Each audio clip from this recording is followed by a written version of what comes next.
हमारे साथ जुड़े हैं V K Jaiswal sir, inorganic chemistry जो सबसे बोरिंग सब्जेक्ट माना जाता है जेईई और नीट की प्रिपरेशन का। सर क्यों इनऑर्गेनिक केमिस्ट्री? केमिस्ट्री को पढ़ने का मेथड अलग है, ऑर्गेनिक और फिजिकल का अलग है। इस सीरीज को आप किस हिसाब से देखते हैं कि पार्ट टेस्ट में आपके मार्क्स अच्छे आ रहे हैं डजंट मीन कि आप अच्छा करोगे। पेरेंट्स से आप क्या कहना चाहेंगे, इसमें उनका रोल कैसे होगा? आप हेलीकॉप्टर पेरेंटिंग मत करिए।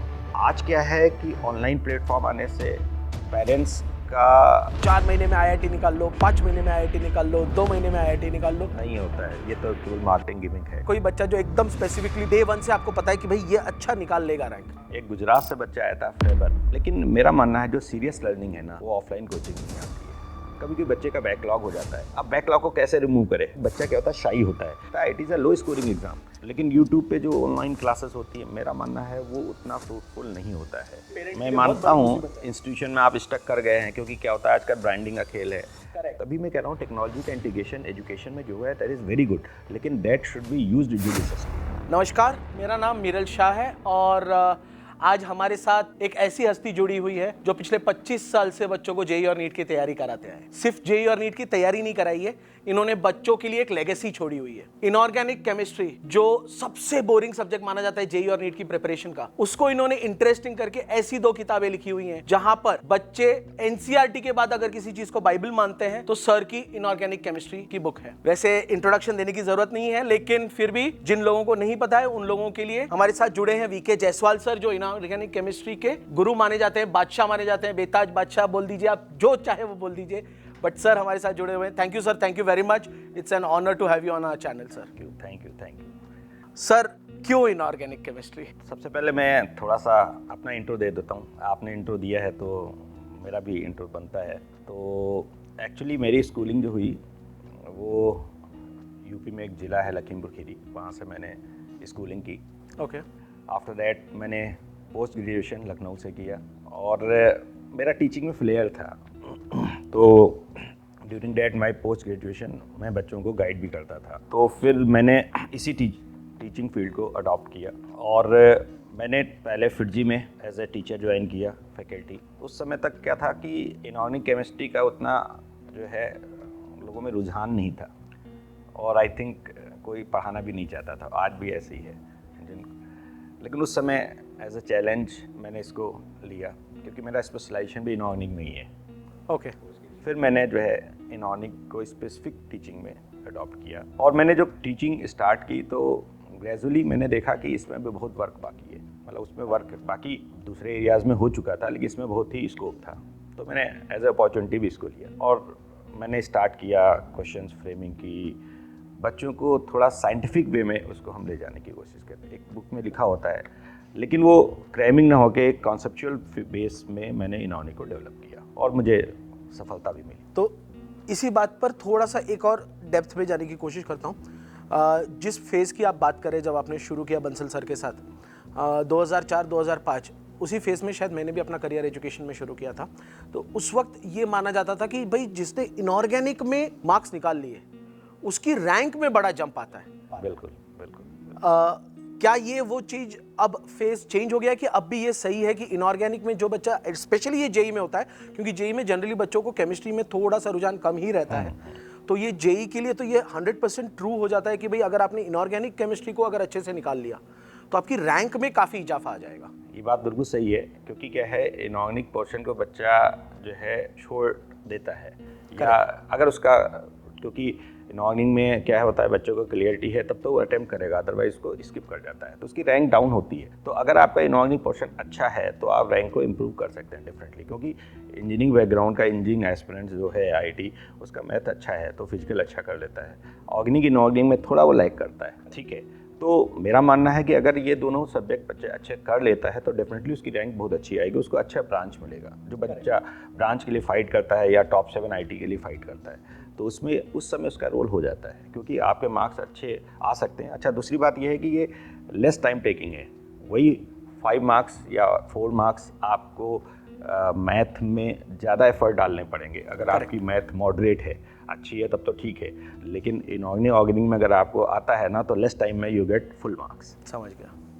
तो सर अभी 20 साल की जर्नी में बहुत रैंक्स दिए हुए हैं, काफ़ी रैंक्स दिए हुए हैं। आप 1 से लेकर 100 नंबर तक कोई भी रैंक पकड़ लो, सर ने उनको पढ़ाया हुआ है।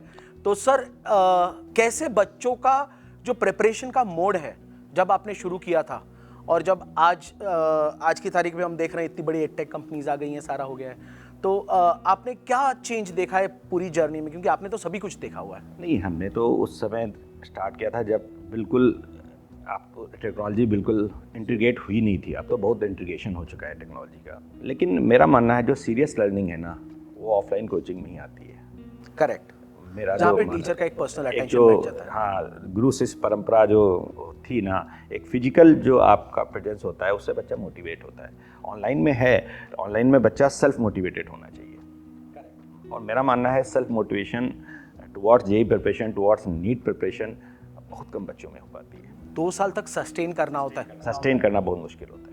तो उस पीरियड में ठीक है, नॉलेज तो सभी दे रहे हैं, बहुत सारे सोर्सेज हैं जहाँ से नॉलेज आपको मिल रही है, लेकिन होल जर्नी में आपका मोटिवेशन बना रहे towards your preparation, it's very important. और वो मेरा मानना है ऑफलाइन कोचिंग से आता है। लेकिन ये जो ऑनलाइन का इंटीग्रेशन हुआ है, जो भी चीज़ें हुई हैं, दैट इज़ वेरी गुड।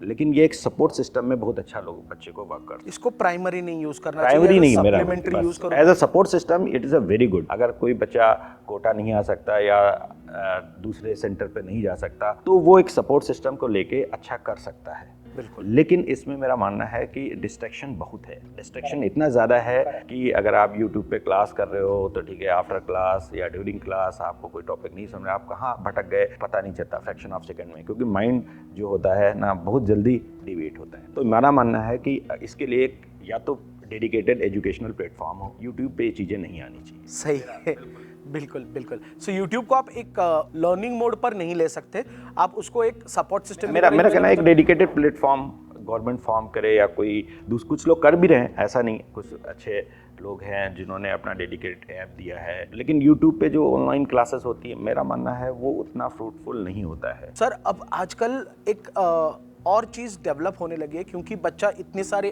चीजों से एक्सपोज होता है, तो कहीं ना कहीं पेरेंट का रोल इसमें बहुत इंपॉर्टेंट हो जाता है। अगेन ये आपने अपनी जर्नी में देखोगे कि इनिशियली जब हम बच्चे थे, हम पढ़ाई कर रहे थे, तो पेरेंट्स सिर्फ रिजल्ट के अलावा और कुछ नहीं देखते थे। आज पेरेंट हर एस्पेक्ट में इन्वॉल्व होने लगा है। तो उन पेरेंट्स से आप क्या कहना चाहेंगे, किस हिसाब से इसमें उनका रोल कैसे होगा, क्या रोल डिफाइन होना चाहिए? नहीं, पेरेंट्स का रोल बहुत इंपॉर्टेंट है। जब हमारी एजुकेशन चल रही थी तो हमारे पेरेंट्स ने हमें अच्छी तरह गाइड किया, और गाइडेंस में क्या था उस समय तो बहुत बेसिक गाइडेंस थी कि आपको क्या सही है क्या गलत है, लाइक दैट, है ना।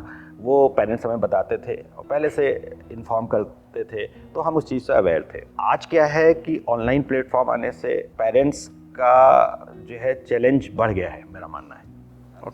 पेरेंट्स को मैं इतना कह सकता हूँ कि अब उसमें क्या होता है, आप हेलीकॉप्टर पेरेंटिंग मत करिए। ये क्या होता है हेलीकॉप्टर पेरेंटिंग? हेलीकॉप्टर पेरेंटिंग होता है कि आप 24 आवर्स में बच्चे को 15-16 आवर्स को वॉच कर रहे हैं, स्पेशली मदर्स के लिए मैं बोल रहा हूँ। ओके। हेलीकॉप्टर पेरेंटिंग से बच्चा इरिटेट होता है। वो लाइफ के उस फेस में होता है जहाँ पे उसको ये लगता है कि कोई ना कोई मेरे को ज़्यादा जो है ऑब्जर्व कर रहा है। तो I think being a parents मैं भी इस चीज़ को समझता हूँ, मेरा भी बेटा है, तो मैंने देखा है कि उस फेस में जब टीनेजर एज में आता है ना बच्चा, तो वो उसको लाइक नहीं करता। करेक्ट, थोड़ा सा इंडिपेंडेंस, हाँ, वो थोड़ी लिबर्टी चाहता है, ठीक है, वो इस चीज़ को लाइक नहीं करता।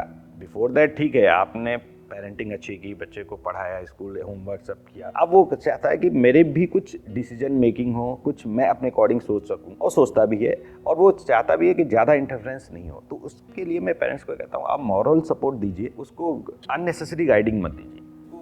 अननेसेसरी गाइडिंग में क्या होता है, वो टीचर्स से गाइडेंस उसको मिल रहा है, तो किसी भी उस सब्जेक्ट में अगर है तो सब्जेक्ट टीचर से उसको कनेक्ट करें। मतलब आपका मानना है कि पेरेंट भले ही इन्वॉल्व होना चाहिए, इन्वॉल्व हो जाए, लेकिन वो सिर्फ टीचर के या रिसोर्सेज अवेलेबल करने तक रिसोर्स वो इतना करे कि आपकी कोई प्रॉब्लम है, क्योंकि बच्चा क्या होता है शाई होता है, टीचर के साथ वो अपनी चीजें वो जानता है कि, लेकिन वो शेयर करना नहीं चाहता। तो एक ब्रिज की तरह काम करें आप कि बच्चे और पेरेंट्स के बीच में, बच्चे और टीचर के बीच में जो उसको शाइनेस है उसको रिमूव करें। पहले आप टीचर से बात कर लें, फिर उस बच्चे को वहाँ पे ले जाएं, और सब्जेक्ट टीचर से अगर आप उसका मीटिंग कराएंगे, उससे कनेक्ट करेंगे, तो उसका सोल्यूशन बेटर आएगा। कभी कभी बच्चे का बैकलॉग हो जाता है और वो उससे स्ट्रगल कर रहा है ना।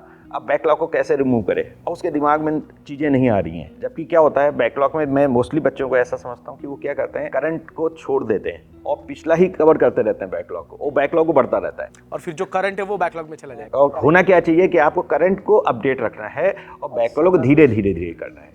उसके लिए ज़्यादा परेशान नहीं होना है, वो रिवर्स साइकिल में चले जाते हैं और इस चीज़ पे बच्चा सोच ही नहीं पाता और ना पेरेंट्स उसको गाइड कर पाता है। तो मेरा मानना है कि सब्जेक्ट का नेचर अलग है, फिजिक्स का पढ़ने का नेचर अलग है, मैथ का सॉल्व करने का नेचर अलग है, मैथ का मेथड अलग है, केमिस्ट्री को पढ़ने का मेथड अलग है, ऑर्गेनिक और फिजिकल का अलग है, हर चीज़ का मेथोडोलॉजी अलग है, पढ़ाने के मेथड अलग है, पढ़ने की मेथड भी अलग है। तो मेरा मानना है कि स्पेसिफिक टीचर से, सब्जेक्ट टीचर से जो आप मिलेंगे तो उसका सोल्यूशन जरूर मिलेगा और उसके लिए मेरा पेरेंट्स का रोल ये हो जाता है कि बस वो कनेक्ट करे और मॉरल सपोर्ट बच्चे पर बनाए रखे। सर इसका अब मैं पेरेंट्स की तरफ से यहाँ पे थोड़ा सा एक पर्सपेक्टिव लाता हूँ आपके लिए। बहुत बार ये हो जाता है ना कि आजकल आप देख रहे हैं पेरेंट के पास इतने ज्यादा ऑप्शंस आ गए, टीचरों के, कोचिंग इंस्टीट्यूट्स के, प्लेटफॉर्म्स के, सारे ऑप्शन। कहीं ना कहीं हम मार्केटिंग एज अ पेरेंट, मैं भी मार्केटिंग की चीज़ों में चला जाता हूँ कि भाई ये दिखने में ये अच्छा दिख रहा है, इसमें मुझे अंदर जाना चाहिए, ये बहुत फ्लैशी है, यहाँ पे शायद सर्विसिंग अच्छी हो रही होगी। और मिडवे हमें कहीं ना कहीं ये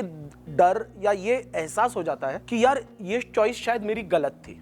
और हर पेरेंट इस वक्त ये अफोर्ड नहीं कर सकता कि मैं यहाँ से निकाल के तुमको वहाँ पे डाल दूं, जबकि मैंने यहाँ पे बहुत मैक्सिमम अमाउंट ऑफ फी भर दी। तो ऐसे वक्त पर पेरेंट को क्या करना चाहिए? क्योंकि यहाँ पर तो हेलीकॉप्टर पेरेंटिंग करनी ही पड़ेगी मुझे, क्योंकि मुझे देखना है कि मेरा बच्चा पढ़ पा रहा है कि नहीं पढ़ पा रहा है। अगर वो वहाँ पे सेटिस्फाइड नहीं है और मेरे पास रिसोर्सेज नहीं है तो मैं क्या करूँ? ऐसे केसेस में जब आप कहीं ऐसे, बट आप ये तो मानते हैं ना कि आजकल ये बहुत ज्यादा हो रहा है और ये पेरेंट के मैं लिए बहुत मानता बड़ी हूँ मुसीबत है। इंस्टीट्यूशन में आप स्टक कर गए हैं, क्योंकि क्या होता है आजकल ब्रांडिंग का खेल है।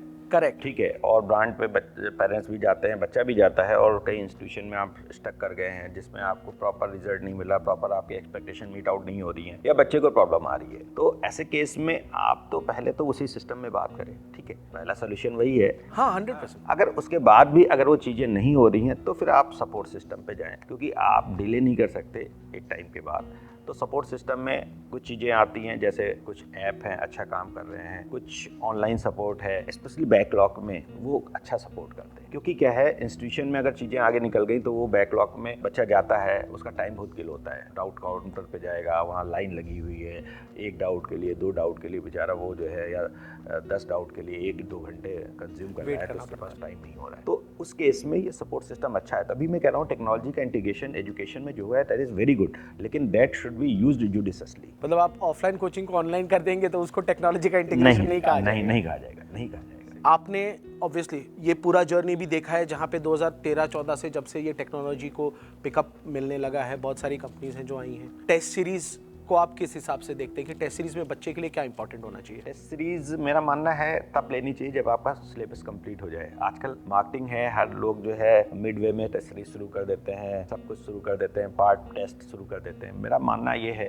कि टेस्ट सीरीज का जो है जब आपका कोर्स कंप्लीशन हो जाए दीपावली के आसपास, उसके बाद ऑलमोस्ट सारे इंस्टीट्यूशन में सिलेबस कंप्लीट हो जाता है। 12th की बात कर रहा हूँ, और गूगल में अराउंड जनवरी-फेब के बाद कंप्लीट हो जाता है ना। तो मेरा मानना है अगर 12th में आप ड्रॉपर में हैं तो जनवरी के बाद आप स्टार्ट करें, अगर 12th में है तो दीपावली ब्रेक के बाद आप स्टार्ट कर सकते हैं। लेकिन वहाँ पे बस ये ध्यान रखें आप फुल सिलेबस टेस्ट ज़्यादा दें। फुल सिलेबस टेस्ट ज़्यादा दें, क्योंकि पार्ट टेस्ट में अगर आप मार्क्स आपके आ भी रहे हैं या नहीं आ रहे हैं तो ना आपको ज़्यादा हैप्पी होने की ज़रूरत है, ना आपको वरी होने की ज़रूरत है, क्योंकि आपका वो रियल असेसमेंट नहीं है।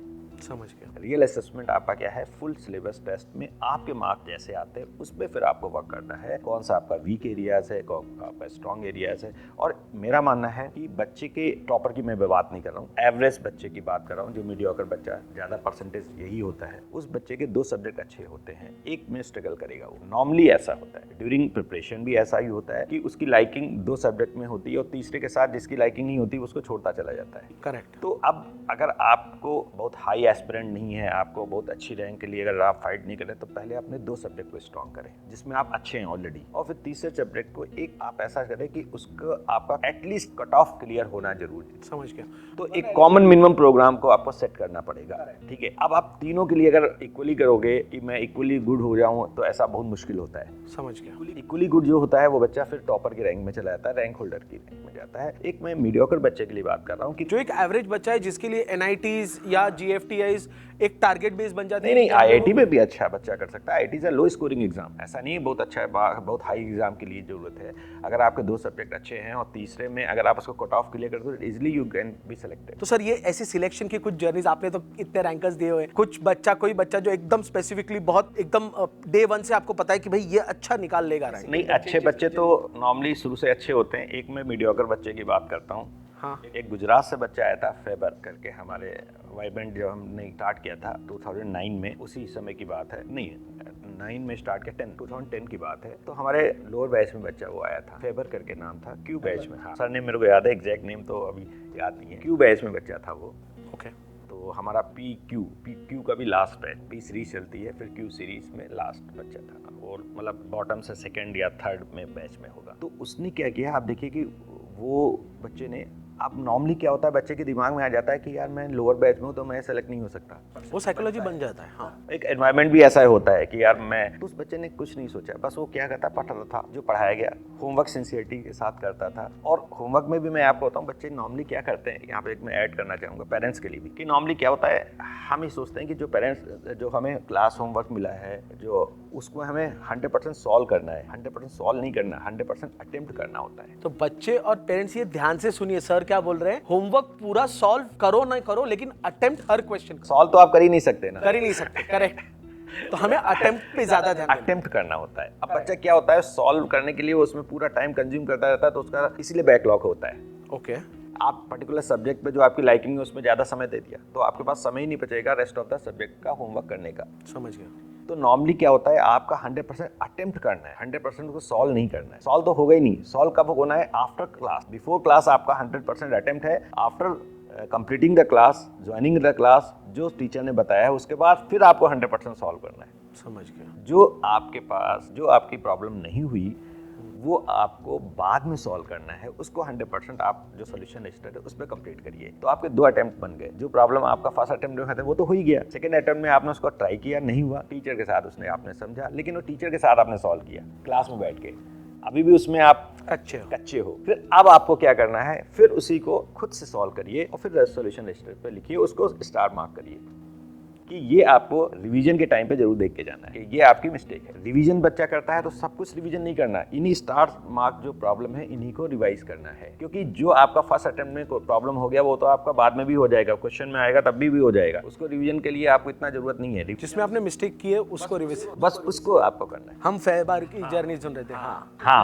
हाँ, तो क्या है कि वो बस यही करता था। ओके, रेगुलरली उसके पेरेंट्स आए, एक इंटरेक्शन हुआ था हमारा, तो उसको हमने ये बात बता दी, बस उसके दिमाग में ये बैठ गया कि मेरे को बस होमवर्क करना है और अटेम्प्ट करके और इसी लर्निंग साइकिल को फॉलो करना है। ग्रेजुअली आप देखिए वो क्यू बैच से धीरे धीरे धीरे धीरे उठ के हमारा पी बैच में आया, पी बैच से फिर टॉप बैच में P1 P2 होता है, P2 बैच तक आया, और डेफिनेटली उसने लास्ट में ग्रेजुअली अपने को इतना इम्प्रूव कर दिया कि वो उसकी रैंक 200 समथिंग कुछ आई। वाह, 200 समथिंग रैंक से वो सेलेक्ट हुआ और डेफिनेटली उसने बहुत अच्छा किया और पॉजिटिव माइंडसेट के साथ पूरा था। Very good. तो ऐसे बच्चों को देखते हैं कि यार वो देखिए कि बॉटम बैच, मतलब सेकंड लास्ट बैच होगा, सेकंड लास्ट बैच से ग्रेजुअली इंप्रूव करते करते करते करते वो हमारे टॉप सेकंड बैच में आ गए।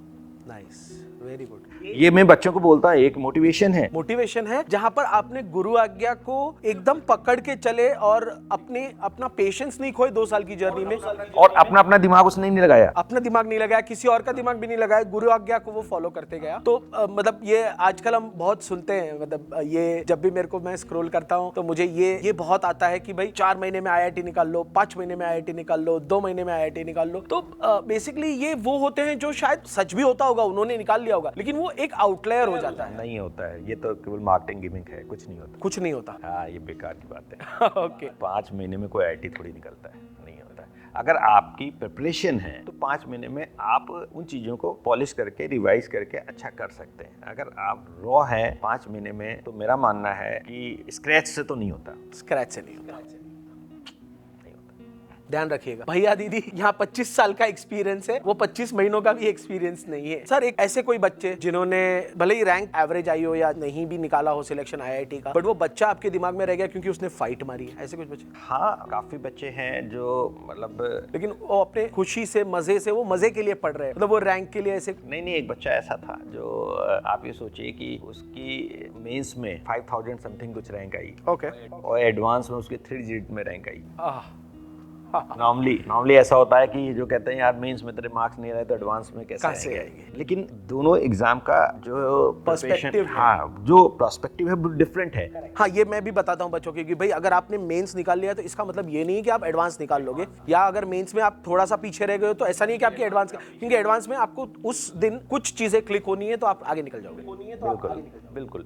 और क्या होता है कि उस समय मैं मानता हूँ कि एडवांस में जैसे मैंने कहा आप स्ट्रेटेजिकली अगर आप अपने को प्लान करते हो डेफिनेटली आप सेलेक्ट हो जाते हो। जैसे मैंने बताया कि आपका एक सब्जेक्ट में अगर स्ट्रगल कर रहे हो, 2 सब्जेक्ट आप स्ट्रांग है, तो बस इतना कॉमन मिनिमम प्रोग्राम पे वर्क करो, आपका डेफिनेटली सिलेक्शन हो जाएगा। तो उस बच्चे की मैं जो बात कर रहा हूँ तो वो अब आप देखिए कि वो 5000 की रैंक लेके कितना नेगेटिव माइंडसेट से वर्क कर रहा होगा। और उसने फिर लेकिन उसने नेगेटिव माइंडसेट नहीं रखा, उसने बोला मैं प्लेयर ही हूँ, मैं T20 में नहीं हूँ, मैं टेस्ट प्लेयर हूँ, मैं खेल लूंगा। उससे मैंने बात की तो बोला कि मैं 100% डे 1 से जिन्हें मैं कॉन्फिडेंट था कि मैं एडवांस में क्रैक कर दूंगा। और 5000 रैंक के बाद फिर उसने 3 डिजिट में रैंक निकाली। बहुत अच्छा। सर अब 2-3 दिन पहले एक पेरेंट से बात हो रही थी, वो पूछ रहे थे, मतलब ये सवाल का मैं उनको क्या जवाब दूं, ये 15 साल हो गए सर मुझे भी, लेकिन समझ में नहीं आया कि इसका क्या जवाब दूं। मैं अगर कोई टॉपिक कर रहा हूं तो हाउ मच इज इनफ, इसको हम कैसे जज करें? नहीं देखिए, आपको पहले किसी एग्जाम को करने के लिए उसका सिलेबस आपको पढ़ना है। नहीं टॉपिक वाइज, टॉपिक में कितने क्वेश्चंस प्रैक्टिस इज इनफ? नहीं, प्रैक्टिस क्वेश्चंस में मेरे को मानना है कि आप जिस टॉपिक में स्ट्रांग हैं उसमें आप अच्छी मेहनत करें, लेकिन कहीं ना कहीं आपको ये भी देखना है कि आपका टाइम कितना। करेक्ट। मैं इसीलिए वही पर्सपेक्टिव था उस पेरेंट का कि मैं सर मुझे समझ में नहीं आ रहा है, एक टॉपिक आया है उसके मैं 50 क्वेश्चन मुझे मेरे फैकल्टी से मिले हैं तो मैं 50 क्वेश्चन पूरे के पूरे करूं, या मेरे को अगर 10 सब्जेक्ट में मैं 10 क्वेश्चन में मैं अगर कॉन्फिडेंट हो गया हूं कि ये कॉन्सेप्ट मुझे समझ में आ गया है। नहीं आप उसमें आपको केवल ये देखना है कि देखिए 50 क्वेश्चन उसमें वैरायटी के क्वेश्चंस हैं या नहीं है, सेम कॉन्सेप्ट पे अगर क्वेश्चंस आ रहे हैं तो आपको उतना फ्रूटफुल नहीं है। तो यहाँ पे आपको चॉइस लेनी चाहिए कि किस स्टाइल के क्वेश्चंस आप चाहते हैं। चॉइस आ रहे हैं अब जैसे सिंगल चॉइस या multiple choice match the column नहीं है, करेक्ट, या रिजर्वेशन के प्रॉब्लम नहीं है, तो वैरायटी ऑफ प्रॉब्लम भी आपको चाहिए। तो बच्चे को वो कस्टमाइज करना होता है अपने रिक्वायरमेंट के हिसाब से। और दूसरी बात टॉपिक पे भी आपको देखना है। अब फिजिक्स का रोटेशन मोशन पे अगर आप उसी पे क्वेश्चन आ रहे हैं तो वो भी बच्चे के लिए गलत है। अब वो पर्टिकुलर बच्चे में क्या आता है, जो टॉपिक उसका स्ट्रांग है उसको मन भी लगता है, मजा आ रहा है करने का, लेकिन वो क्या रहा है उसको करेक्ट हो रहा है तो क्वेश्चन करता जा रहा है, लेकिन उससे सिलेक्शन थोड़ी हो रहा है भाई। इसीलिए मैंने पहले बोला था पार्ट टेस्ट में आपके मार्क्स अच्छे आ रहे हैं डजंट मीन कि आप अच्छा करोगे फाइनल में। करेक्ट। तो इसलिए बस आपको थोड़ा सा कस्टमाइज करके, और कुछ ऐसे आजकल जो है मैंने देखे हैं ऐप्स आ भी गए हैं जिसमें आपको पर्टिकुलर टॉपिक के क्वेश्चंस मिल जाते हैं, तो उन टॉपिक्स पे क्वेश्चंस करके फिर आप जो है आगे बढ़ जाओ। लेकिन ये है कि आपको होल सब्जेक्ट को कवर करना है, ये दिमाग में आपको रखना है ना। अब बच्चे का कोई टॉपिक वीक है तो उस पर वो जाना ही नहीं चाह रहा है, लेकिन आपको एक कैरेज लेना पड़ेगा, आपको एक इनिशिएटिव सेट करना पड़ेगा। स्टार्टिंग से सिंगल चॉइस प्रॉब्लम करो ना, ठीक है, फिर धीरे धीरे आप जैसे अंडरस्टैंडिंग डेवलप होगी आपके क्वेश्चन हो जाएंगे। लेकिन आपको ये दिमाग में रखना है कि अगर हमें पर्टिकुलर फिजिक्स की अगर हम तैयारी कर रहे हैं तो एक पर्टिकुलर सब्जेक्ट को लेके हमें होल सिलेबस को कवर करना है। करेक्ट। पर्टिकुलर टॉपिक पे हमें ये नहीं कि फोकस रहना है, ऑप्टिक्स पढ़ रहे हैं तो ऑप्टिक्स ही पढ़ रहे हैं, ठीक है, इलेक्ट्रोस्टैट्स आ गया इलेक्ट्रोस्टैट्स ही पढ़ रहे हैं, लाइक दैट। ऐसा होता है नॉर्मली बच्चों को, मैंने देखा है, इसलिए बोला। ये पेरेंट्स के लिए मैं बोल रहा हूँ। पेरेंट्स क्या कर सकते हैं, आप सजेशन मत दें कुछ भी, बस आप ऑब्जर्वेशन रखें। एक ऑब्जर्वेशन रखें कि उसका होमवर्क जो दिया गया है उसका 100% अटेम्प्ट है या नहीं है। और बच्चा अगर 100% होमवर्क को अटेम्प्ट कर रहा है तो definitely he is doing well. समझ गया। एक और ये आखिरी सवाल की तरफ हम बढ़ रहे हैं सर। अगर पेरेंट के पास ये ऑप्शन नहीं है कि वो बड़े शहरों में अपने बच्चों को भेज सके, उनके पास वो रिसोर्सेस नहीं है या वो सुविधाएं नहीं है कि वो वहाँ पे सारे अरेंजमेंट कर सके अपने बच्चों के लिए, क्योंकि मैंने देखा है बहुत सारे पेरेंट्स यहाँ कोटा के रह रहे हैं, अपने रूट्स को छोड़कर आते हैं, मदर्स स्पेशली आ जाती हैं और रहती हैं, बट कुछ पेरेंट्स और काफी पेरेंट्स ऐसे होते हैं जिनके पास ये रिसोर्सेस अवेलेबल नहीं होते। उनको अगर टीचर्स के बीच में या इंस्टीट्यूट के बीच में चॉइस करनी हो, या अगर उनके पास इंस्टीट्यूट के ऑप्शंस नहीं हो और एक एवरेज टीचर मिल रहा हो, एवरेज टीचर मतलब कम एक्सपीरियंस टीचर, मेरा एवरेज टीचर से मतलब एक वो चीज हो, तो उनके पास क्या रास्ते हैं? नहीं, ऐसा नहीं है कि अब तो मैंने देख रहा हूँ हर डिस्ट्रिक्ट में कोचिंग आ गई है, ठीक है, और अगर आप गांव की पृष्ठभूमि से हैं तो थोड़ा सा आप अफोर्ड करके नहीं कोटा आ सकते हैं, नहीं दूसरा, तो अपने सिटी की कोचिंग में कहीं ना कहीं आप एडमिशन ले लें। लेकिन ये ध्यान रखें कि कोचिंग का रोल जो होता है वो, या टीचर का रोल केवल 10% होता है। ये आप मैं हमेशा जब पेरेंट्स को सेशंस में वगैरह जब कॉमन सेशंस होते हैं तब मैं बोलता हूँ, लेकिन मैं 20-25% का रोल देता हूँ। एक टीचर के मुंह से अगर ये आता है कि भाई मेरा खुद का रोल भी 10% ही है, तो आप समझ लीजिए पेरेंट्स कि आप चॉइस जो भी कर रहे हो वो बच्चा अपनी मेहनत पर रिजल्ट निकाल रहा है। ये बहुत इंपॉर्टेंट है और ये बहुत सर बहुत खुशी हुई कि एकदम फ्रैंकली आपने जो हकीकत है, आजकल ये जनरेशन टीचरों की ऐसी है कि मेरी वजह से बच्चे का रैंक आया और वो घमंड लेके बैठते,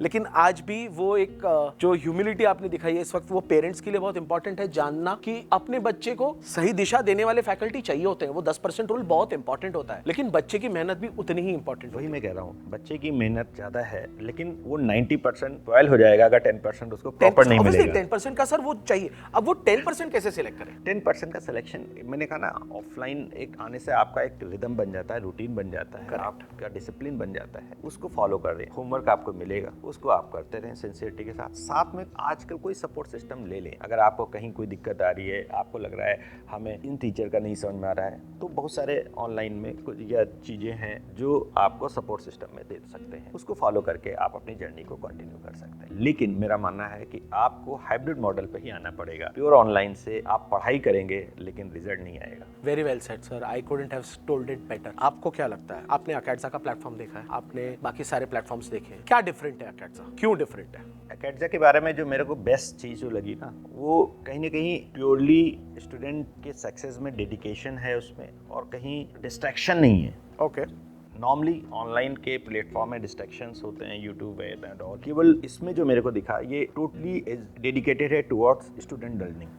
और लर्निंग केवल ये नहीं कि कन्वेंशनल तरीके की लर्निंग है कि यार तुम्हें इस टॉपिक के प्रॉब्लम हो रहे हो तो सब जगह मिल जाते हैं। इन्होंने टेक्नोलॉजी को यूज़ करते हुए बच्चे की प्रॉब्लम को समझते हुए जो इंटीग्रेशन किया है, दैट इज़ वेरी गुड। अब जैसे बैकलॉग अगर बच्चे को है टॉपिक वाइज, उसको ज़्यादा क्वेश्चन चाहिए या कहीं उसको थ्योरी में कोई प्रॉब्लम आ रही है, तो छोटे छोटे उन्होंने क्लिप्स जो दिए हैं, अब उसके लिए कि बच्चा पूरा जो है लेक्चर ओपन करके बैठा है और फिर उसमें वो ढूंढ रहा है किस पॉइंट पे मेरे को प्रॉब्लम थी। अब उसने यहाँ इसमें क्या है कि क्लिप फॉर्म में बच्चे को जितना रिक्वायर्ड है, बच्चे ने अपना डाउट डाला और सीधे उस पर उसको लगा कि यार नहीं, मेरे को थ्योरी की रिक्वायरमेंट नहीं है, मेरे को प्रॉब्लम में ये दिक्कत है, तो प्रॉब्लम से उसने उसको चीज को सॉल्व कर लिया। किसी को बच्चे को लगा कि यार नहीं, मेरे को भाई प्रॉब्लम में तो मेरे से हो ही नहीं रहा है, मेरे को इनिशियल थ्योरी चाहिए, और इनिशियल थ्योरी में पूरी थ्योरी नहीं चाहिए, मेरे को पर्टिकुलर टॉपिक की थ्योरी चाहिए। उस सब टॉपिक पे उन्होंने छोटा सा रिक्वायर्ड क्लिप दिया है, वो दैट इज वेरी बेनिफिशियल। इससे बच्चे का टाइम सेविंग है। नॉर्मली मैं देखता हूँ कि ऑनलाइन के प्लेटफॉर्म पे बच्चों का टाइम सेविंग नहीं होता, बल्कि टाइम किल होता है। आपने पेरेंट दोस्त दिखाया, हमने अभी तक इसको ऑफिशियली लॉन्च नहीं किया है सर। इससे आपको क्या लगता है, इससे पेरेंट्स का इन्वॉल्वमेंट जितना होना चाहिए उतना हो जाएगा, जितना जरूरी है उतना हो जाता है कि उस ऐप की आपकी क्या फीलिंग? पेरेंट का जो आपने फीचर डाला है, बच्चा पेरेंट्स उसको मॉनिटर कर सकता है। मेरा मानना है कि बच्चे को पहले आप बच्चे से बात करें, उसकी प्रॉब्लम क्या है, ठीक है, फिर आप सजेस्ट करें कि बेटा जो है, या आपको जो प्रॉब्लम है उस ऐप के थ्रू जो है उसको, अगर उसको नहीं मालूम है तो ठीक है, उसको आप ऐप सजेस्ट कर दें। लेकिन मेरा मानना है कि उस केस में जो आपका जो पेरेंट्स का रोल है ना, उसमें बच्चे को आप एकदम से जज नहीं करें। करेक्ट। ये आपको मैंने प्रॉब्लम दी, जैसे उसमें एक है कि आपने बच्चे को एक पर्टिकुलर पीडीएफ सेंड कर दिया क्वेश्चंस का बैंक का, कि बच्चे को ये एक लर्निंग में आ जाएगा, या उसको एक असाइनमेंट आपने सेंड कर दिया। मेरा मानना है असाइनमेंट सेंड करने से पहले बच्चे की मनोस्थिति को समझें। करेक्ट, ठीक है, उसकी साइकोलॉजी को समझें, वो कहाँ पे स्ट्रगल कर रहा है, और फिर उसके फीचर्स को इंटीग्रेट करते हुए फिर आप उसको यूज़ करें। बच्चा एक बार कॉन्फिडेंट आ जाएगा कि मेरा ये टॉपिक स्ट्रांग है, अब मैं इसको कर सकता हूँ। तो बच्चे को ये भी समझें कि उसको फिजिक्स भी पढ़ना है, मैथ भी पढ़ना है और केमिस्ट्री भी पढ़ना है। ठीक है, तीनों को बैलेंस तो नंबर ऑफ क्वेश्चंस जो आप असाइनमेंट में दें तो बहुत ज़्यादा नहीं दें। वो तो वहाँ पे प्री मेड 15 मिनट की एक छोटी सी असाइनमेंट चली जाती है बच्चों को। और मैं इसमें कुछ मैं ऐसा भी करता हूँ कि आप उसमें जो भी हो ना, आप अपने फीचर में नंबर ऑफ क्वेश्चंस ज़्यादा नहीं जाएं। 7 क्वेश्चन जाते हैं सर, तो ठीक है, दैट्स वेरी फाइन। मैंने देखा नहीं उसमें। हाँ, सिर्फ 7 क्वेश्चन जाते हैं बच्चे को। पेरेंट, और वो भी उस केस में वो ऐप का बनाने का पर्पस सिर्फ इतना था कि पेरेंट जो हमेशा वरीड रहते हैं कि मेरा बच्चा ठीक कर रहा है नहीं कर रहा है, या बच्चा ये हमेशा डिससैटिस्फाइड रहता है कि मैं अपने माँ बाप को प्रूव कैसे करूं। नहीं, तो फिर उसमें पेरेंट्स के लिए मैं सजेस्ट करूंगा जो बच्चे के स्ट्रॉन्ग टॉपिक हो, जैसे बच्चे से बोलता है कि मेरा फिजिक्स में स्ट्रॉन्ग है, करेक्ट, जो उसने ग्रीन एरियाज मार्क कर लिए, जो कंप्लीट कर लिया, उस पे आप असाइनमेंट भेजें। हाँ, तो उसकी असाइनमेंट अगर वहां से जा रही है तो वो काम सही हो जाएगा, बराबर है। वो 7 प्रॉब्लम फट से कर लेगा। और जो रेड एरियाज है वो सीधा फैकल्टी के साथ बैठ जाए, कि भाई देख लो सर, ये रेड एरियाज इसने मार्क किए हुए हैं, प्लीज इसको हेल्प करो। तो रेड एरियाज या उसमें जो जिसमें थोड़ा सा डाइसी है, थोड़ा सा I think green, red Yellow और area. येलो भी है, Yellow area येलो। जो है वो। तो येलो और रेड को आप उस पे क्वेश्चन उसको सीधा फैकल्टी के पास चले जाए। जो ग्रीन एरिया वो बता रहे हैं उसको खाली उसको बोल दो कि भाई हर 15-20 दिन में तू एक बार एक क्वेश्चन पे कर ग्रीन ले। एरियाज का जो प्रॉब्लम है ना, वो बच्चे को देखते हैं कि यार जो है मैं जो है एक दिन फिजिक्स का प्रॉब्लम दूंगा, एक दिन मैथ का प्रॉब्लम दूंगा और एक दिन केमिस्ट्री का प्रॉब्लम। नहीं सर, हम तो सजेस्ट कर रहे हैं कि पेरेंट्स सिर्फ एक हफ्ते में एक ही बार देख ले उसको। नहीं नहीं, वो उसको ठीक है, अगर आप सजेस्ट करते हैं ठीक है, लेकिन मेरा मानना है ना छोटे छोटे असाइनमेंट तो आप रोज देते जाए तो भी चलेगा। रोज भी नहीं, आप अल्टरनेट डेज में दे दें, उससे बच्चा इंटरेस्ट से करेगा। करेक्ट। थोड़ा उसको ये भी आएगा कि मैं अच्छा कर रहा हूँ, और पेरेंट्स को भी अच्छा लगेगा कि जो है वो कहीं ना कहीं मेरी जो है चीज़ों को फॉलो कर रहा है, मेरे इंस्ट्रक्शन को फॉलो कर रहा है, और मेरे सजेशन को वो कहीं ना कहीं गाइडिंग। तो आजकल की एक वायरल भाषा है सर, इसमें पेरेंट्स और बच्चे के बीच के कलेश कम हो जाएंगे। नहीं, कलेश तो खैर ठीक है, कलेश तो वैसे नहीं होते। देखो बच्चे बच्चे वो आज की वायरल भाषा है सर, हमारी भाषा में हम कलेश वो बोलेंगे, क्या है, कलेश कहीं ना कहीं पेरेंट्स को ज़्यादा एक्सेसिव हो जाता है, तो बच्चे कलेश हो जाता है। तो पेरेंट्स को थोड़ा सा यहाँ पे जो है अवेयर रहना है। अवेयर रहना है। Correct correct sir. प्रैक्टिस दोस्त का जो एक फीचर है जहाँ पे बच्चा ये भी चॉइस कर सकता है कि मैं कौन सी स्टाइल के क्वेश्चंस चाहता हूँ, कौन से टॉपिक के क्वेश्चन चाहता हूँ, या अगर एक आधा टॉपिक चाहिए तो वो सर्च बार में जाके ढूंढ सकता है कि इस टॉपिक के मुझे क्वेश्चंस चाहिए। तो इसका फायदा कैसे उठा सकता है बच्चा? हाँ, ये भी एक बहुत अच्छा फीचर है आपके उसमें। मैंने देखा कि उसमें अगर हमें MCQ प्रॉब्लम चाहिए, रिजर्वेशन प्रॉब्लम चाहिए, तो पर्टिकुलर टॉपिक वाइज, जैसे आप किसी को मालूम है कि मेरा एडवांस में मेंस में तो मैं अच्छा कर रहा हूँ, एडवांस में मेरे को जिस फॉर्मेट की प्रॉब्लम चाहिए वो फॉर्मेट की प्रॉब्लम नहीं मिल रही, या जहाँ से मिल रही है वो बहुत सेलेक्टिव प्रॉब्लम, या मैं कई बार उनको कर चुका हूँ, तो कुछ नया नहीं सीख रहा हूँ। करेक्ट। मोर प्रैक्टिस के लिए मेरे को न्यूली, जैसे पैसेज स्टाइल क्वेश्चन हो गए, मल्टीपल चॉइस हो गए, मोर देन वन हो गए, ठीक है, तो उन प्रॉब्लम्स का आपका सिलेक्शन जो है, वो जो आपका बैंक है, दैट इज वेरी गुड। तो मेरे को लगता है वो बच्चों के लिए अच्छा इनपुट होगा। Sir thank you very much. Thank you, thank you, thank you, thank you.